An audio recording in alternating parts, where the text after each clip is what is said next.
Are we really just going to sit here and pretend that email marketing isn't one of the most important parts of your business? We are? Oh. Okay.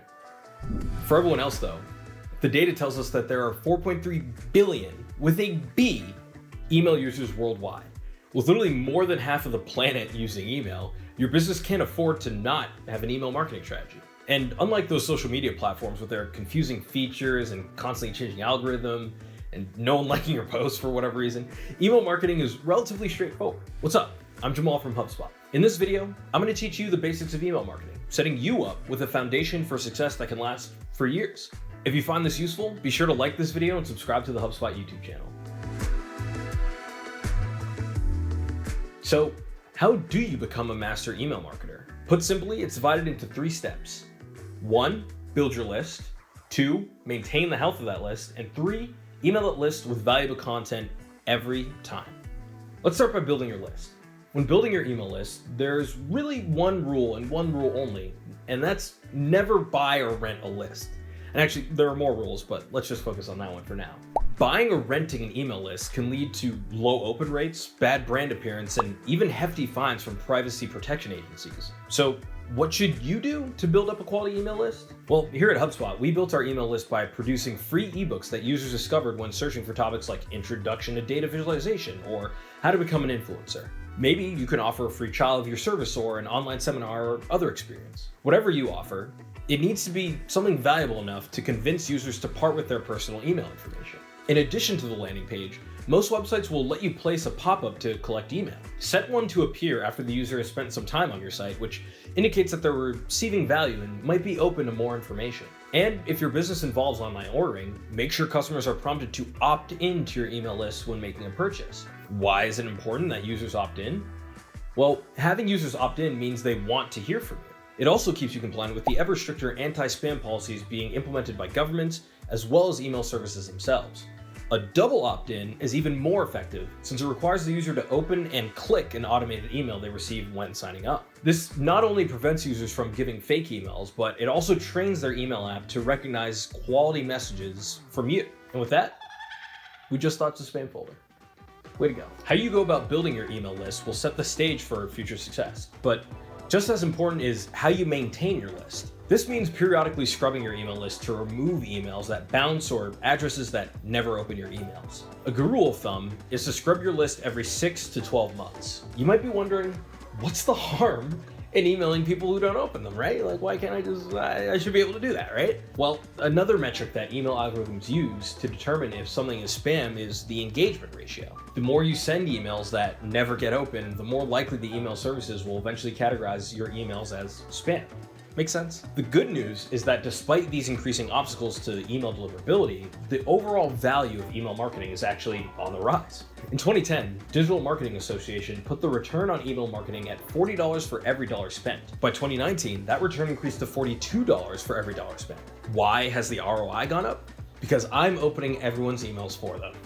No, but actually though, a major reason is an increased use of segmentation in email marketing. Segmentation means dividing your email list into smaller groups so you can send each segment content specific to their interests. You can segment your list by demographic data like location, company size, or anything else that's important for your business. But the real email ninjas use what's called behavioral segmentation, which is grouping based on how the user previously interacted with your brand. Things like previous purchases, life cycle stages, and customer loyalty. Creating triggered email flows for specific behaviors allow you to be responsive to your users' needs. So it's no wonder that 77% of email marketing ROI comes from these sorts of segmented, targeted, trigger campaigns. It's the best tool for giving your audience the valuable content they'll want to open because they know it's tailored to their interests. And that's inbound, baby.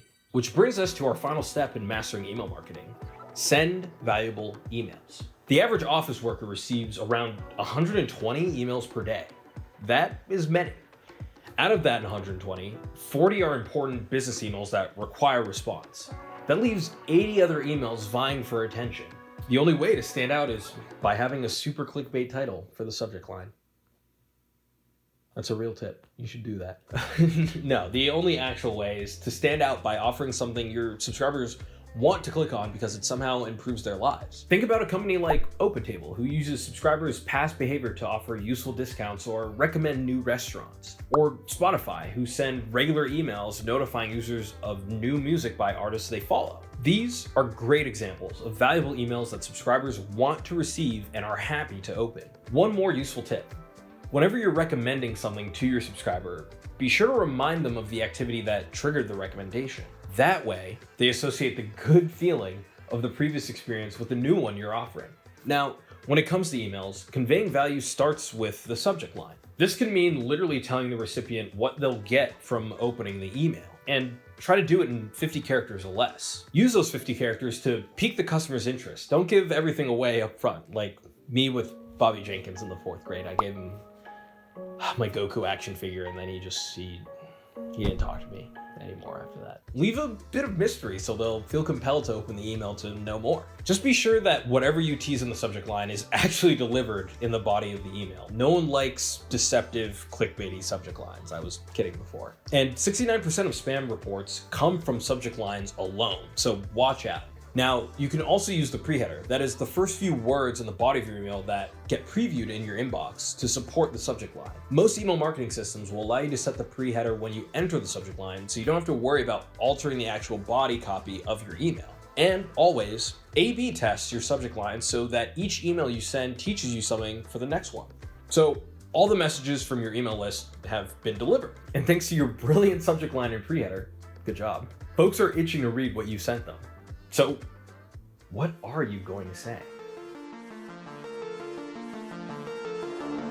Crafting killer email copy could be its own video. Until that time, here's some tips. Tip number 1, keep text neat and simple with the main point up front.